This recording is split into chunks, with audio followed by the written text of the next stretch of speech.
Assalamualaikum warahmatullahi wabarakatuh. Alhamdulillahilladzi wa kafa wa salamun ala ibadihilladzi nastafa. Tomatuaku, rendem malebiku, pemirsa Ratauna TV yang mulia. Salam rindu dari saya Asgar Marsuki dari bumi Al-Jinnah, langsung dari kampus International Islamic University of Islamabad. Ingin menyampaikan tausiah kepada tomatuaku, rendem malebiku, pemirsa Ratauna TV sekalian. Setiap tahun kita jumpa dengan bulan suci Ramadan. Banyak sekali julukan yang telah disematkan kepada bulan suci Ramadan. Yusammar Ramadan ayyi syahrut tarbiyah. Ahaduha, salah satu di antara keutamaan, salah satu di antara banyaknya nama yang telah disematkan kepada bulan suci Ramadan, yakni bulan tarbiyah. Sekarang kita mau tanya dalam diri kita, yang setiap tahun kita jumpa dengan bulan suci Ramadan. Adakah Ramadan yang telah lewat? Adakah Ramadan yang tahun demi tahun telah mendatangkan tarbiyah dalam diri kita? Telah menjadikan hati kita semakin dekat kepada Allah, mengantarkan kita kepada derajat takwa. Ramadan adalah bulan tarbiyah. Maka kita jadikan benar-benar diri kita berada dalam tarbiyah ilahiyah, sehingga manfaat daripada Ramadan akan kita rasakan dan akan mengantarkan kita menjadi derajat mukmin, sehingga kemudian kita mati dalam keridhaan Allah Subhanahu wa taala. Apa yang ingin ditarbiyah dalam bulan suci Ramadan? Ramadan ingin mentarbiah diri kita, ingin membangkitkan kepekaan sosial dalam diri kita.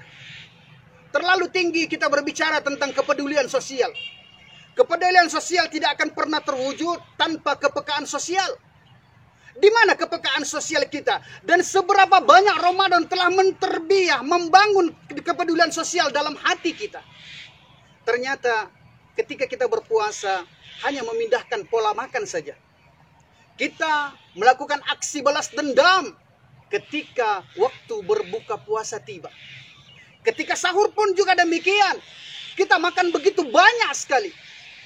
Sementara kita tidak tahu keadaan yang ada di sekitar kita. Orang-orang yang sengaja Allah Subhanahu wa taala titip menjadi tetangga kita, tinggal di lingkungan kita.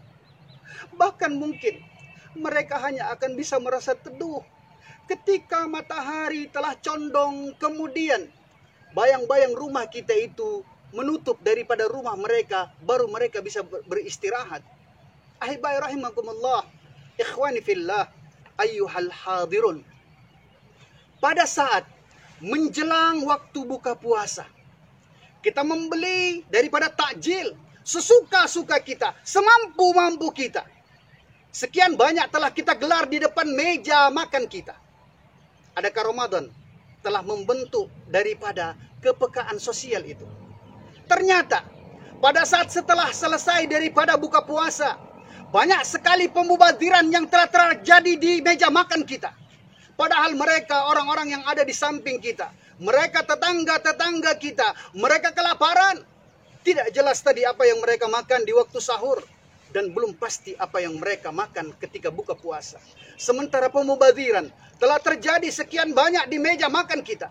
Sementara kita pun juga telah melakukan hal-hal yang demikian dan menjadi rutinitas.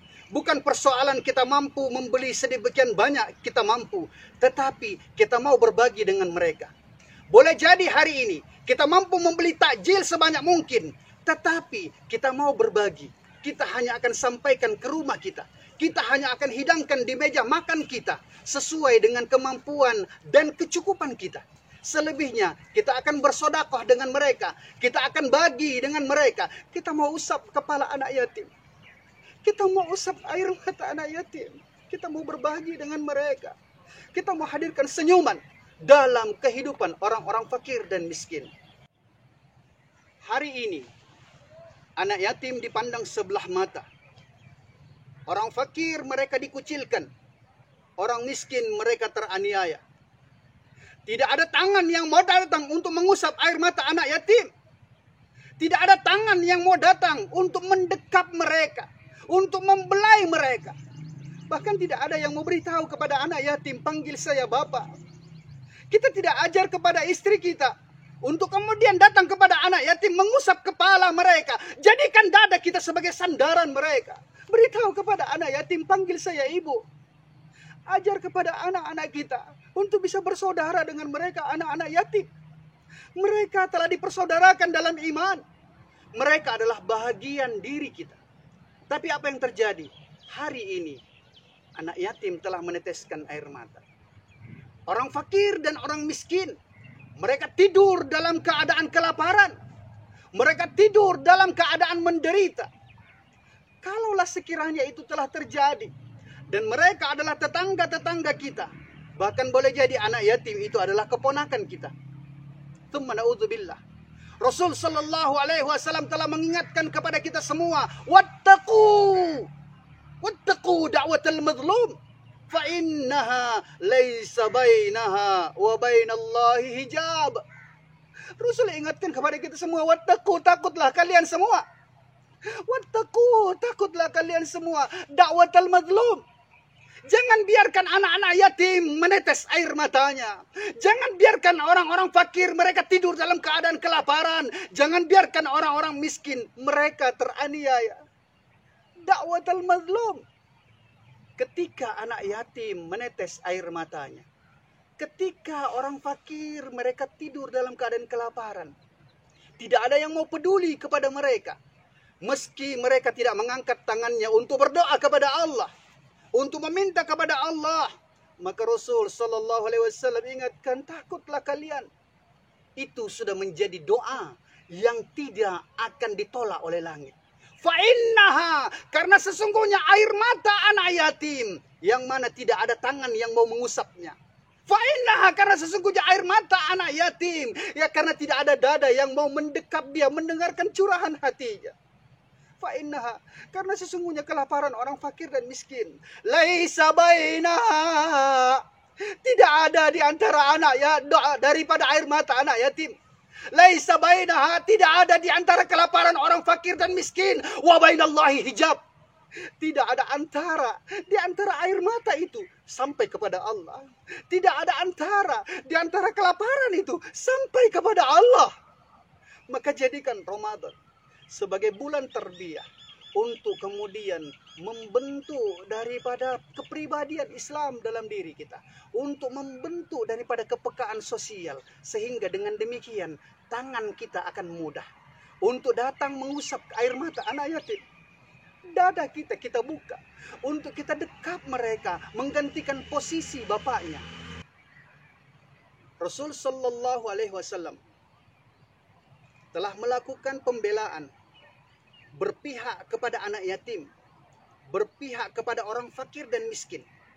Maka jangan kita keliru ketika menggenggam harta dan memikul jabatan, memandang mereka dengan sebelah mata, meremehkan mereka dan mengucilkan mereka.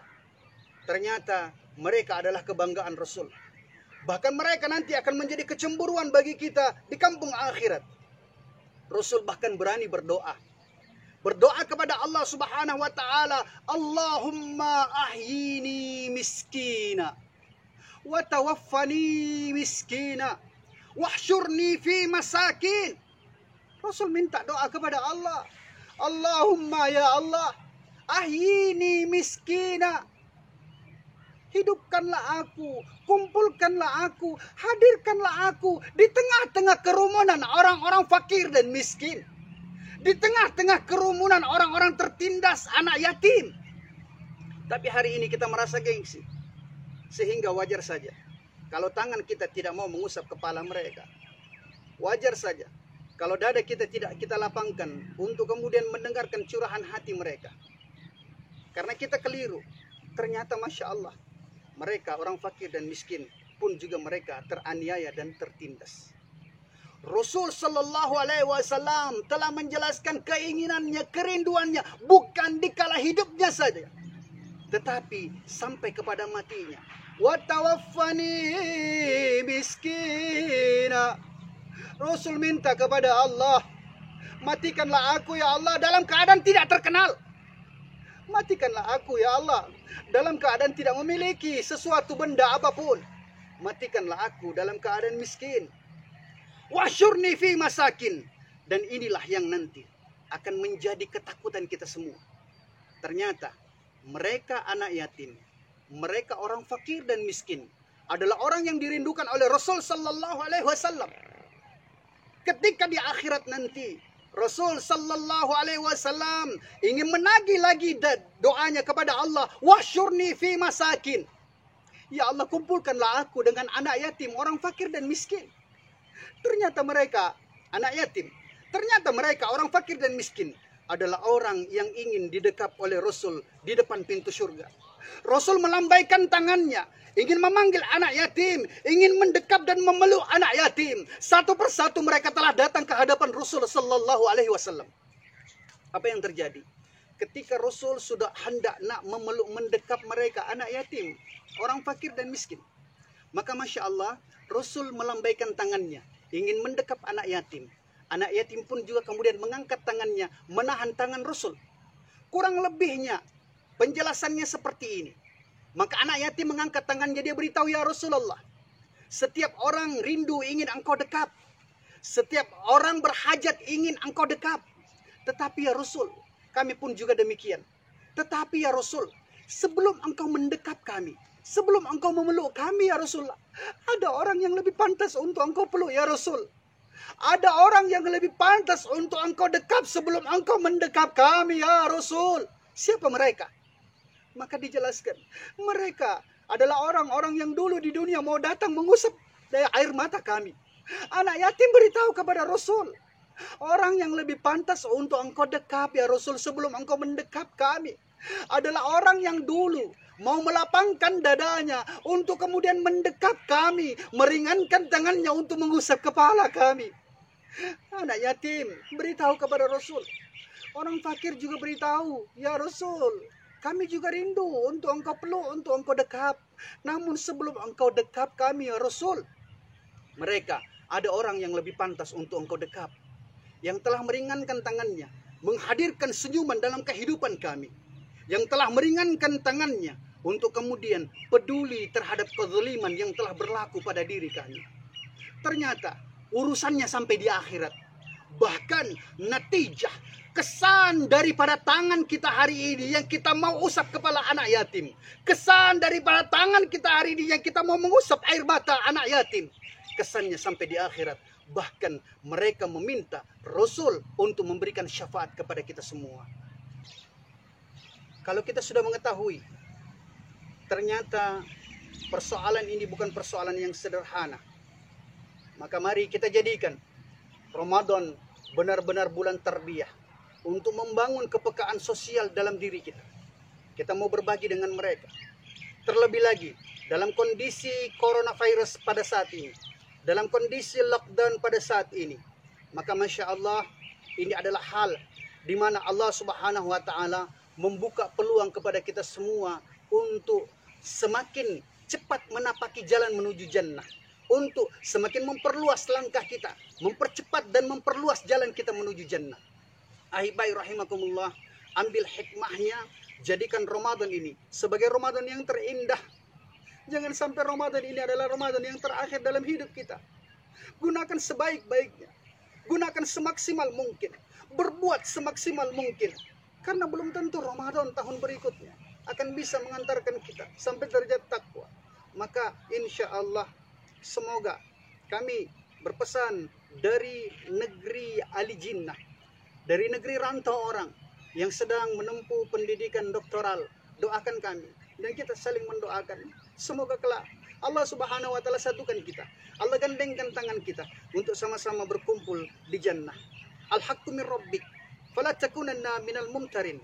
Kebenaran pasti dan hanyalah milik Allah, maka jangan kita ragu sedikit pun dengan kebenaran yang datangnya daripada Allah Subhanahu wa Ta'ala. Subhanakallahumma wa bihamdik, nashhadu an la ilaha illa anta, nastaghfiruka wa natubu ilaik. Subhana rabbika rabbil izzati amma yasifun, wassalamun alal mursalin, walhamdulillahi rabbil alamin.